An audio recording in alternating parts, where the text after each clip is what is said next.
Di Laut Galilea itu begitu indah. Di sekitar tepi laut itu ada tumbuh-tumbuhan, dan di dalam Laut Galilea itu ada ikan yang hidup. Tetapi di laut mati semuanya bersama. Dan katanya air Laut Galilea nikmat untuk diminum, tapi laut mati jangan coba-coba diminum karena bau, katanya. Apa artinya? Kita mau melihat ketika Laut Galilea menerima berkat berupa air yang masuk, dia mau memberikan. Sehingga air yang ada di dalam Laut Galilea terus berputar, semakin jernih, semakin jernih, semakin jernih. Tidak seperti laut. Mengalirkan diri kita akan dibawa menuju kepada kesenangan sesaat. Ketika kesehatan yang mengendalikan hidup kita, ketika kesehatan yang menguasai hidup kita, kita akan dibawa menikmati keindahan dunia ini. Mumpung sehat, toema, mardalani maju kita puncak, anome namar nubi. Begitu.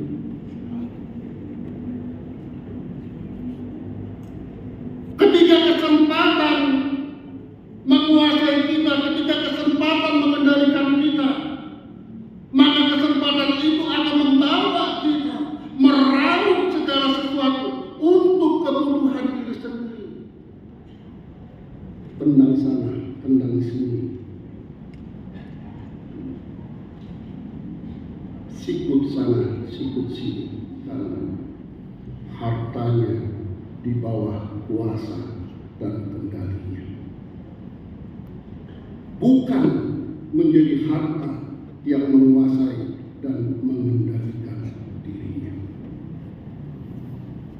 Ketika seseorang mampu menguasai dan mengendalikan harta yang dia terima dari Tuhannya di tengah-tengah kehidupannya, disitulah dia akan diajarkan, disitulah dia akan dimampukan memakai harta tersebut untuk memuliakan Tuhan di dalam hidupnya. Dan harta di sini, Bapak Ibu Saudara terkasih, bukan hanya lembaran uang. Apa harta yang paling berharga bagi Bapak Ibu? Kesehatan. Lainnya, kalau Bapak Ibu tanya sama saya, apa harta yang paling berharga bagi saya? Kehidupan. Kehidupan tidak bisa dibeli. Betul? Amin. Kalau itu yang menjadi berharga bagi kita di tengah-tengah kehidupan ini, bagaimana kita memakai kehidupan ini untuk memuliakan Tuhan? Kalau bagi Bapak Ibu, saudara-saudara, harta yang paling berharga adalah ilmu pengetahuan yang Bapak Ibu peroleh. Bagaimana Bapak Ibu memakai ilmu pengetahuan itu untuk memuliakan Tuhan? Jika ada di antara kita merasa bahwa harta yang paling berharga bagi hidup kita adalah kesehatan, bagaimana kita memakai kesehatan itu untuk memuliakan Tuhan? Jika ada di antara kita merasa bahwa harta yang paling berharga bagi kita adalah kesempatan, bagaimana kita memakai kesempatan tersebut untuk memuliakan Tuhan, bukan untuk diri kita sendiri.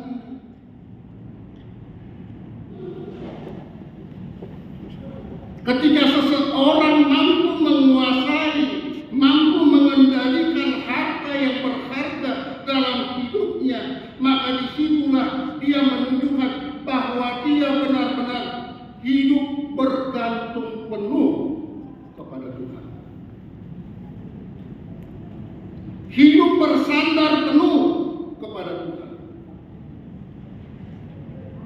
dia tahu tanpa Tuhan segala sesuatu akan sia-sia. Tanpa Tuhan segala sesuatu akan berakhir. Sebab apa? Sebab berkat Tuhan bisa membuat seseorang jatuh ke dalam dosa, tetapi juga berkat Tuhan bisa membuat seseorang benar-benar mampu menunjukkan bahwa kuasa Tuhan hadir di dalam kehidupan. Sehingga ketika berkat Tuhan tersebut hadir di dalam kehidupan, maka disitulah mereka akan merasakan kasih Tuhan merangkul kehidupan mereka.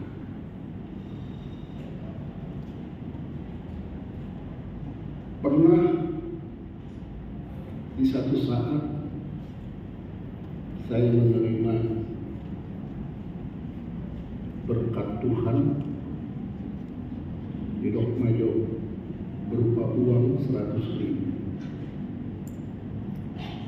Ketika itu saya sudah lapar. Ketika menuju pulang ke rumah karena sudah lapar, uang 100.000 saya bawa masuk ke Kentucky Fried Chicken.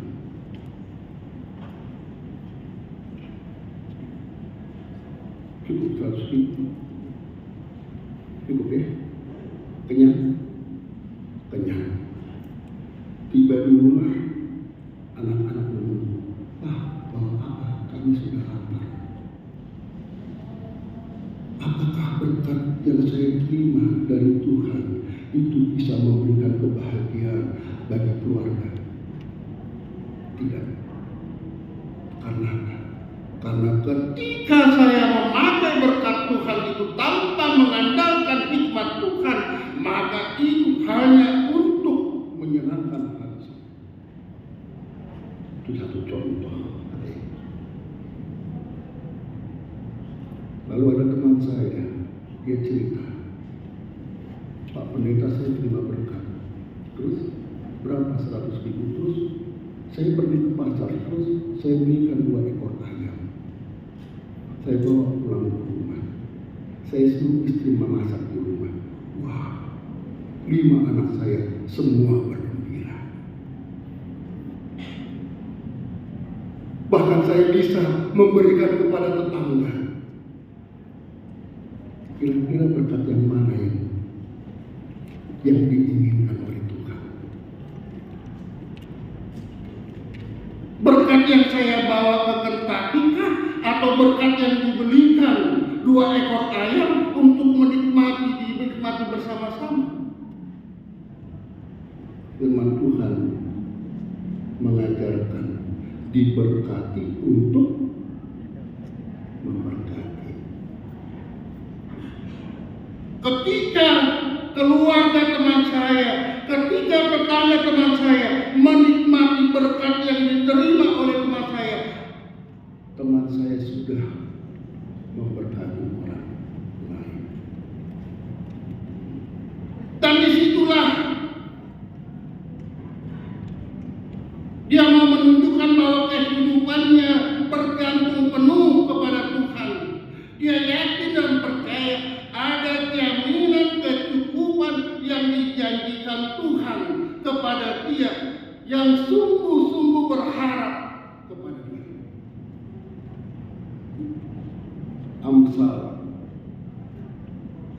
menekankan bagaimana kehidupan seseorang memuliakan Tuhan di dalam hidupnya.